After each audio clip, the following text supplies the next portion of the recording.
दत्तपुत्र दामोदर राव को पीठ से बंधे हुए युद्ध करने की वो गाथा आज भी लोगों के आंखों में। Hello friends, welcome back to my channel blog. So friends, कैसे हो सब? आयो बच्चे होंगे। सो फ्रेंड्स, आज के ब्लॉग में मैं आपको बताने वाला हूँ झांसी की रानी लक्ष्मीबाई की जो 1897 में क्रांति में जो अंग्रेजों के साथ लड़ाई किया था।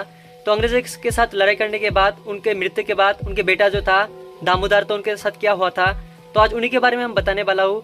सो फ्रेंड्स, वीडियो देखने से पहले आप लोगों को जो छोटा सा रिक्वेस्ट है, प्लीज हमारे चैनल को सब्सक्राइब कीजिए। और सब्सक्राइब करने से कोई पैसा नहीं लगता, फ्री में है, तो जाके सब्सक्राइब कीजिए। और साथ में फेसबुक पे से तो वहाँ पर जाकर आप लोग फॉलो कीजिएगा। तो चलिए फ्रेंड्स, वीडियो को करते शुरू। खूब लड़ी मर्दानी वो तो झांसी वाली रानी थी।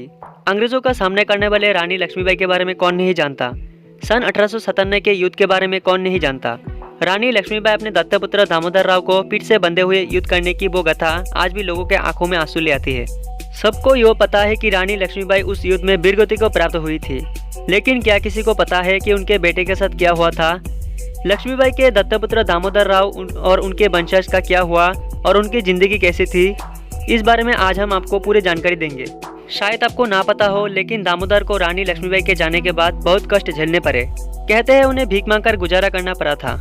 बता दें कि रानी लक्ष्मीबाई ने एक पुत्र को जन्म दिया था, लेकिन दुर्भाग्यवशत 4 महीने के बाद ही उसका मृत्यु हो गए थे। उनके पति राजा गंगाधर राव काफी बीमार रहने लगे थे।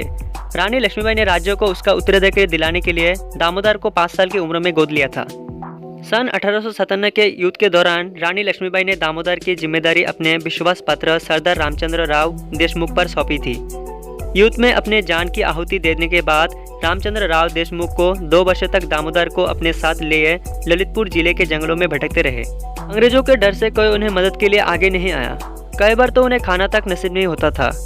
कई दिन जंगलों में कष्ट के झेलने के बाद वो झलरापटन पहुंचे, जहां उन्हें नन्हे खान मिले। नन्हे खान झांसी की महारानी के मृत्यु के पश्चात झलरापटन में आकर रहने लगे थे तथा एक अंग्रेजी के अधिकार मिस्टर फ्लिंक के दफ्तर में काम करने लगे। नन्हे खान ने दामोदर को मिस्टर फ्लिंक से मिलवाया था। मिस्टर फ्लिंक दामोदर को पेंशन की व्यवस्था की। पेंशन के लिए अंग्रेज सरकार ने दामोदर को सरेंडर करने के लिए कहा। काफ़ी सिफारिश लगाने के बाद दामोदर राव को 200 रुपया प्रति माह पेंशन मिलने लगे। आपको जानकारी के लिए बता दें कि झांसी की रानी के वंशज इंदौर के अलावा देश के कुछ अन्य भाग में रहते हैं। ये लोग अपने नाम के पीछे झांसी वाला लिखते हैं। दामोदर की चाची यानी उनकी असली माँ ने 1860 में उनका विवाह करा दिया था, लेकिन उन्हें कुछ और ही मंजूर होता। किसी कारणवश दामोदर की पहली पत्नी का देहांत हो गया था। इसके बाद उनकी दूसरी शादी करा दी जाती है, जिससे उन्हें पुत्र की प्राप्ति होती है। उनके पुत्र लक्ष्मण राव के बेटे कृष्ण राव और चंद्रकांत राव का वंशज भी आगे बढ़ता है। और कृष्ण राव के 2 पुत्र मोहन राव, अरुण राव तथा चंद्रकांत के 3 पुत्र अक्षय चंद्रकांत राव, अतुल चंद्रकांत राव और शांति प्रमोद चंद्रकांत राव हुए थे। लक्ष्मण राव तथा कृष्ण राव इंदौर न्यायालय के टाइपिस्ट का कार्य करते थे।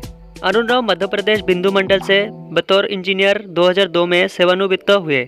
उनका बेटा योगेश राव सॉफ्टवेयर इंजीनियर है। रानी लक्ष्मीबाई की कोई संतान नहीं थी, इसलिए कोई प्रत्यक्ष वंशज नहीं है। उनके दत्तपुत्र दामोदर बाद में ब्रिटिश पेंशन पर रहे। उनके वंशज अभी भी जीवित है, लेकिन झांसी की रानी के वंशज विलुप्त हो गए हैं। झांसी की रानी लक्ष्मीबाई के दत्तपुत्र दामोदर राव के 1904 में उनका एक पुत्र हुआ, जिसका नाम लक्ष्मण रखा गया था। बाद में भारत में कंपनी शासक की स्थापना के बाद उन्हें मान्यता के लिए ब्रिटिश राज में याचिका दायर की, लेकिन उन्हें कानूनी उत्तराधिकारी के रूप में मान्यता देने से इनकार कर दिया गया। दामोदर राव जुनून ऐसे एक शौकीन फोटोग्राफर था।